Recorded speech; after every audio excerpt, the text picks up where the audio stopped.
going on, WolfPack Nation? Hope everybody's doing well today. Thank you all so much again for tuning in. Please make sure again, if you haven't checked out part 1 yet of our women's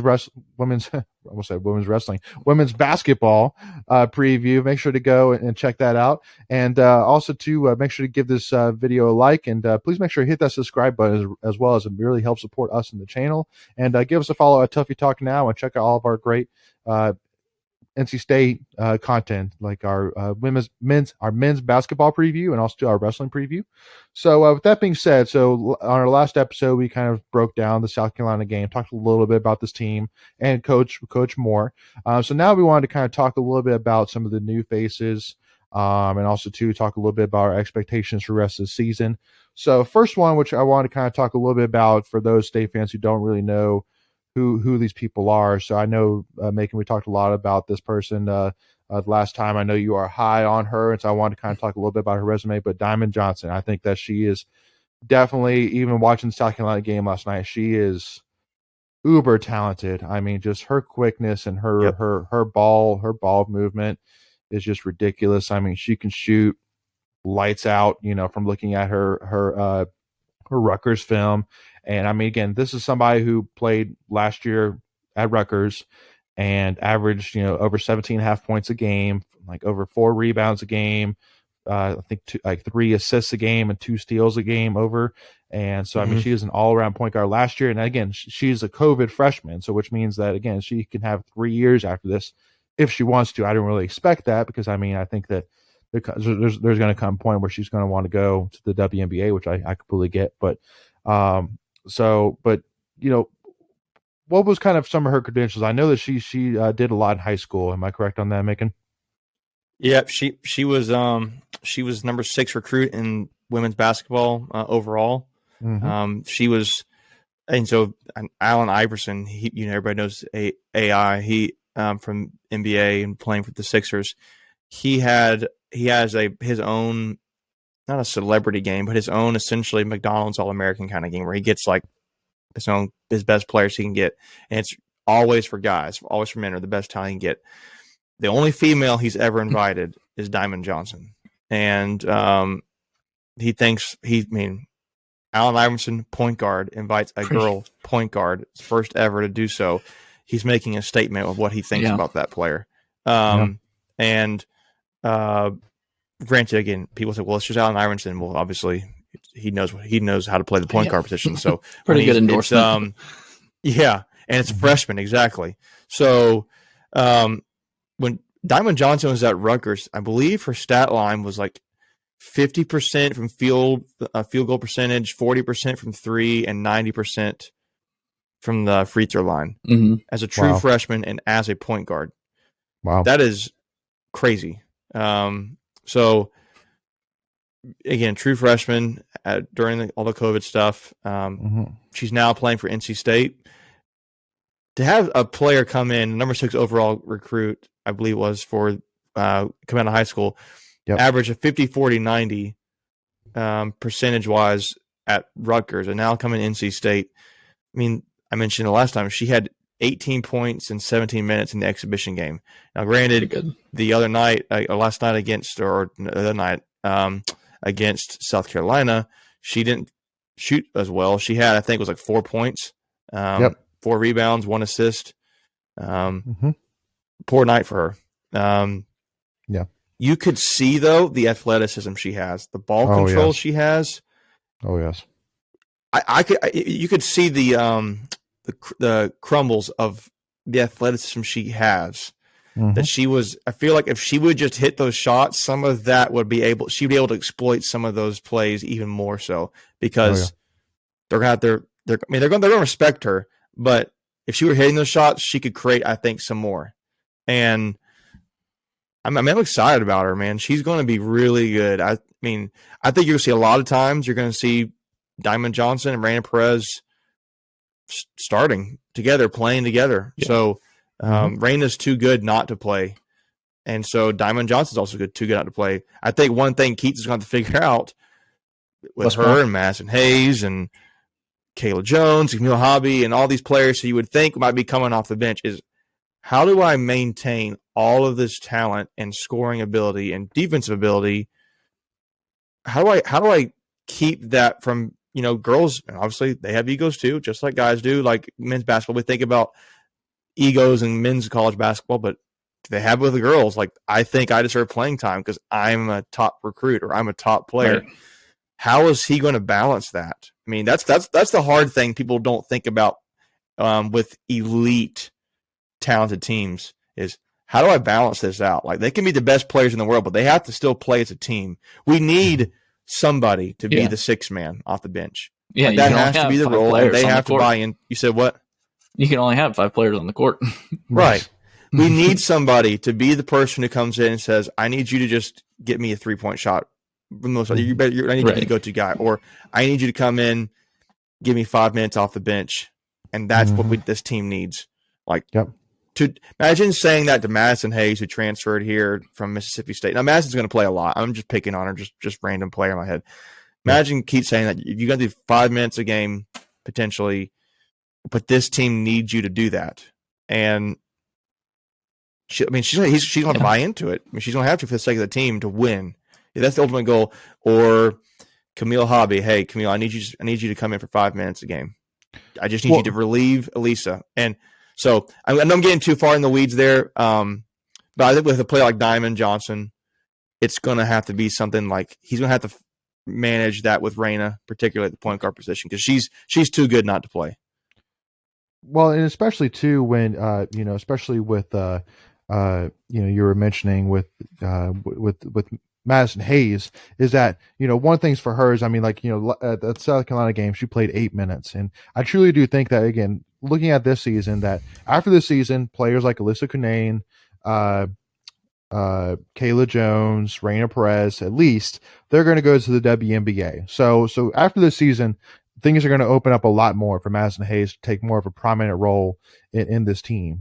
So again, I truly do think that it could be a thing with Madison Hayes this year, that you kind of say, listen, we have a role for you. You're not going to play like 30, 35 minutes a game unless unless we need you to. Which if we need her to, then that's not good. He totally could. You just never know. It's just a thing. He's going to have to balance that as a coach. Right. But again, I'm just saying that Kayla Jones, when she gets back healthy, she's going to get her minutes. And then Jada Boyd, when she comes back, she's going to get her minutes. So again, I just truly don't see, like, for example, like a Genesis Bryant, even like we didn't see her last night, but she could easily, go in and, and it could be the same story for Genesis Bryant, like with Madison Hayes. Now, I mean, obviously Madison Hayes, she was, I think, like number 26 overall recruit coming out of high school, went to Mississippi State, didn't play much there, but I truly do think that, that it could be a possibility that Westmore kind of sold her on the idea of, like, listen, I think you could easily come in here, learn from the system, learn the playbook, learn, just to grow as a player. And then starting next season, when we have a lot of players leave, then you're right in there. It's that 35 minute a game role, and playing with Diamond Johnson, playing with, maybe like Camille Hobby, and jumping right back in there as, being a top 5 team in the country. So, and playing, at one of the most storied buildings and in front of the most storied, fan bases in basketball, not just women's basketball, but basketball period. So that could be. So want to kind of talk a little bit about Madison Hayes as well, because obviously for her, she's one of those interesting stories. Obviously at Mississippi State, she didn't have like with Diamond Johnson, where she had 17 points a game and all that jazz. She actually only averaged a little bit over 4 points a game. And actually, out of the 19 games that were played, she only started 9. So she wasn't a prolific starter per se, but again, I mean, she was somebody that averaged 4.7 rebounds a game in 20 minutes. So, almost a rebound every 4 minutes. And then she actually hauled in over 5 rebounds in 6 games. And so in 6 out of 9 games, she had at least 5 rebounds. So it's obvious that she is an aggressive player that loves to rebound, loves to defend, but also too that, again, that can play. I mean, she only started 9 games, but yet she was on the 2021 SEC All Freshman team. I mean, you like for a bench player basically to make the All Freshman team, that's got to tell you something. So that's pretty good. Yeah, pretty good. So yeah, it'll be an interesting story for her. But again, I just truly see that, again, I think for this year that it's sold that the idea is that this year we're going to win championships, not championships. And I Yeah. just don't see how players, wouldn't easily see that, hey, let's ride along and let's bring NC State its first ever national championship. I mean, like for like South Carolina even maybe, but also too like for like UConn, if they went to UConn, I mean, they win them, it happens. But again, I mean, if for NC State, if we can bring one, I mean, it's program changing.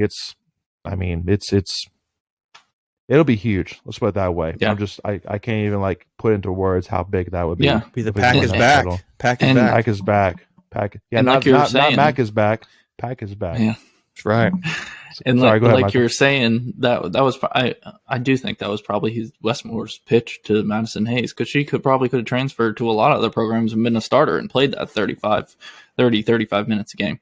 Yeah. But yeah, he probably said, if we're going to win a championship, that national championship and conference championship, and your spot on the team, that starting role may not be this year, but the year after, you can be a big part of that. I totally believe that. Yeah.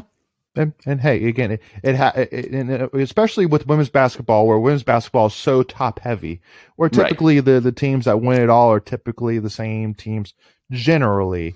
And so it's if she wants to compete at the national level, at the league level, compete for conference and national championships, you only have a few schools that you can, really pick, unless, just somebody turns it around like we did.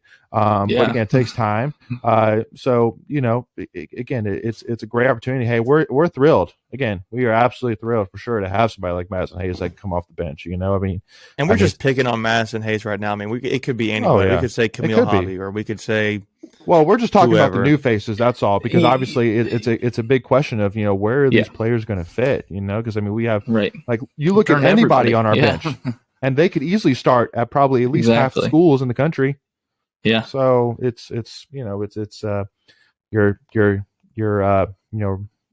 rich with talent. It's a great problem to have. Before we continue, I want to take a quick second to tell you about our sponsor, Flightlands Jessup Insurance Group, that has your whole world covered, with agents in 5 offices throughout eastern North Carolina to help you decide how much coverage you need, offering policies for home and auto, recreational vehicles, commercial, crop, health, life, and employee benefits. They are able to combine options to find a comprehensive solution that works for you. Flightlands Jessup protects the things you love so you can spend less time worrying and more time enjoying them. Find them on Facebook and Instagram at Flightlands Jessup. You can also visit their webpage at www.flightlandsjessup.com. So please make sure to go and check them out. So, kind of talking a little bit here, I guess, kind of as we're getting towards the later half of this episode. So, kind of talking a little bit about the rest of the season. So, I think Macon, you kind of mentioned. So, your goal for this team, or your bar for this team, is, I'm assuming, a three-peat ACC championship, and then Elite Eight. Is that your bar for this team? I mean, to me, it's the next step. We've been to Sweet 16. Yeah. Sorry, address your first point. The three-peat ACC championship would be awesome. Yeah. That to me is not the difficulty with this team. It's moving beyond the Sweet 16. If you can do that, and you get to the Elite Eight, you've taken the team to the next step. You now say, okay, imagine that at the end of the season, we can say, well, so far in Westmore, and how many years has it been? Is it year 5 for Westmore? So he came in 2013. So Westmore came in 2013. His first year was 2013. Ooh. Whoa! I thought it was 5 years also. Nope. I thought it was 5. Yeah, I don't know why. He came in 2013. Wow, I don't remember that. I didn't remember that. Okay, so year 8 then. Yeah. 1, 2, 3. Yeah.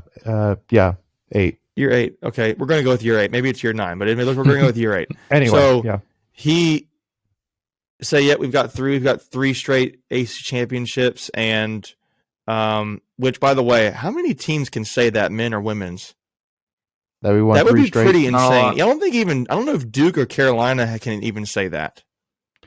Well, and I mean, obviously, like men's basketball, maybe they can. I'll have to look that up, because imagine that happening. That'd be big. Well, especially with programs like like Notre Dame is a part of ACC, and I mean, obviously Notre Dame women's basketball has a long history. Mm-hmm. Louisville is year after year a top 10 team in the country. Georgia Tech's a team that's every single year gotten better and better, and even like Virginia Tech. I mean, Virginia Tech's Tech, been yeah.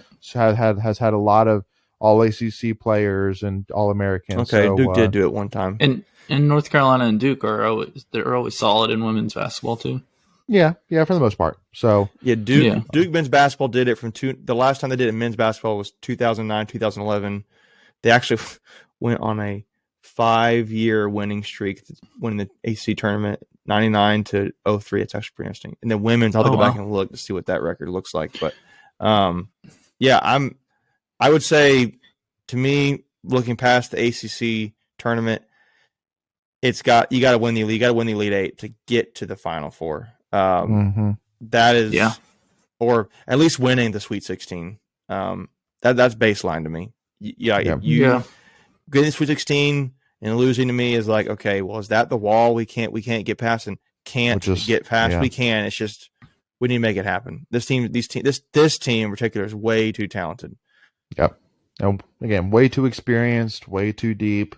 Like, there should be no excuse why at any one time that we can't find, somebody that can shoot the ball. I know, I completely understand there's times where players just not feeling it shooting wise, but there's got to be somebody, that we have so much depth. Yeah. Michael, what's your bar for you, Michael? Yeah, I think obviously ACC championship again. I think Final Four really. I just think it's the same team last year plus the addition of some players that we already talked about, Diamond Johnson, Madison Hayes, great players. Mm-hmm. I really don't see any reason why Final Four shouldn't be the bar at this point. Yeah. Well, you're right. I'm looking up now. Notre Dame did win in women's. Notre Dame won 4 straight, 2014, 2017. So, wow, you guys are right. Yeah. So, but I mean, so like, first of all, when it comes to ACC, so the first thing that comes to my mind is obviously Louisville is year after year the team that you have to get through if you want to win the ACC title. And obviously, over the last couple of years, Louisville's had a ACC Player of the Year in Dana Evans, and she was obviously was a first round draft pick. I think won ACC Player of the Year 2 years in a row. And so she's not at Louisville anymore. So not necessarily saying that Louisville is not going to be good now, but I'm just saying that it seemed like after the last couple of years that pretty much Louisville's gone through Dana Evans, like you were saying earlier, making to not rely on Alyssa. I truly do think almost to a point, not necessarily saying that they did completely rely, but I mean, at the end of the day, when you watch the Louisville game, you watch Dana Evans. Like, that was it. Right. So for them not to have her, it's going to be interesting this year to see how Louisville stacks up. So, but I still think that we get it done for sure. I think this team is way too talented, too deep, to everything, and we got to get it done. For NCAA wise, easily. If we don't get to the Final Four, I'm definitely going to be disappointed just because, again, that's only been done one other time in NC State. And, again, like you were saying, making that then day, we got to take the next step. And since we are definitely going to lose a good amount of pieces next season, it's not like necessarily that – not necessarily saying that, like, we couldn't do it again. I'm just saying that I truly do think that after this, there's going to be a little bit of a pullback just because we're going to have to we're going to have a lot of young people again that we're going to have to get experience, get rolling again. So for me, honestly, if you told me that we made it to the national championship and we lost, I'd be bummed just because, again, I mean, there's just no doubt to me that, I mean, this team is special. That again, Westmore is just so good. He is so talented. He is, I mean, I would say definitely one of the top 3 coaches in women's basketball. I could argue that. I'm not necessarily saying he is. I'm just saying that. I mean, I think he is. But Dawn Staley at South Carolina. I mean, she's incredible. Yeah. There's no doubt about it. She's amazing. So, but first of all, too, I do have to say that obviously seeing in person Dawn Staley and Westmore beside each other, that was cool. I mean, that's 2 of the biggest legends names in women's basketball. Oh, easily that will go into the Women's Basketball Hall of Fame whenever they retire. So for me, I would say, you have to get at least to the Final Four. If they make it to the national championship and lose, I'm going to be bummed, not necessarily disappointed. I mean, again, hey, to even get there, that's a huge accomplishment. So if they made the Final Four and didn't make it to the national championship game, would you call it disappointment? Because to me, it's a matter of, okay, you got the Elite Eight. I would be bummed if they did not get to the Final Four. I would not be disappointed. I'd be bummed. Yeah. Yes. I think So And then if they got, I mean, to me, it's like Final Four is like, yeah. okay, Yeah. you've basically that's You've made it. Thank you. You've made it. for doing that. Yeah, Yes, and we I said agree. it before. Women's basketball is so top heavy that you get to the Final Four, you're probably going up against South Carolina again, UConn, Stanford, Notre Dame, Louisville, one of those teams again. That it's going to be tough, whoever you play. Well, and because I guess kind of the one argument I'll make of why I want to make it to the national championship is because no NC State women's basketball team has ever made it that far. We've made it to the Final Four, but we have never actually made it to the national championship game. So for us to actually be there, and because I would say, arguably looking at this team, this is the best women's basketball team that NC State has ever had. I could say that, right? I truly think that. That's fair. Yeah. Now I just want them to, make no on doubt. paper, yes. Like on paper, but I just want to make no doubt. Like I don't want it to be like, well, but they also made it to the Final Four, or but they also did this. Like I want to be like, nobody's ever made it further. Nobody's ever three-peated. Nobody has had the record that they have. Nobody's beaten who they have, like teams like they have. Like I want to be no doubt. So and again, Westmore said they are their own toughest critics. So I truly do think everything that we're saying, that they're saying that and then some, which is something I love. Again, I love with this team that, and again, because even looking at last night, when we played South Carolina, like there at the end of the game, seeing that, that no quit factor, at the end, even though it was, definitely we were way behind and it was just more likely wasn't going to happen, to see, us still make plays and still make efforts to win the game. Now, the one thing which I will say as well is there were times where like Westmore wanted them to press and they didn't get the signal or whatever is miscommunication, and they dropped back. Those are kind of some of the points I was making where it just didn't seem like things were clicking. That again, they should have been on the same page about that. So I truly do think that again, it's going to be an exciting year. Let's put it at that. It's going to be an exciting year. I hope, again, barring injury, again, I'm knocking on wood over here. I have a wood desk right here. I'm going to knock on wood that, again, that obviously when we get Jada Boyd back, when we get Kayla Jones fully back, that we don't let it, like that they're with us for the rest of the season. That is my hope. And if you told me that we stay healthy, I think at the end of the season, we're going to be sitting here celebrating the national championship. I truly do believe that. So, but just got to make it happen now. All right. Well, cool. Well, thank you all so much again for tuning in. Really do appreciate y'all and your support for sure. I think we got either way. I think we all can easily say we got an exciting women's basketball season coming up here that you do not want to miss out on. So make sure to support these girls. Go to any games you can. Again, it's going to be an exciting ride, so make sure you don't miss it and hang on. It's going to be awesome. So thank you all so much again for tuning in. Make sure to hit that subscribe button again. So again, it really helps support us in the channel. Give this video a like, check out all of our other great NC State content, and follow us at Tuffy Talk Now on Twitter and Instagram. But thank you all so much again for tuning in. As always, go Pack, y'all.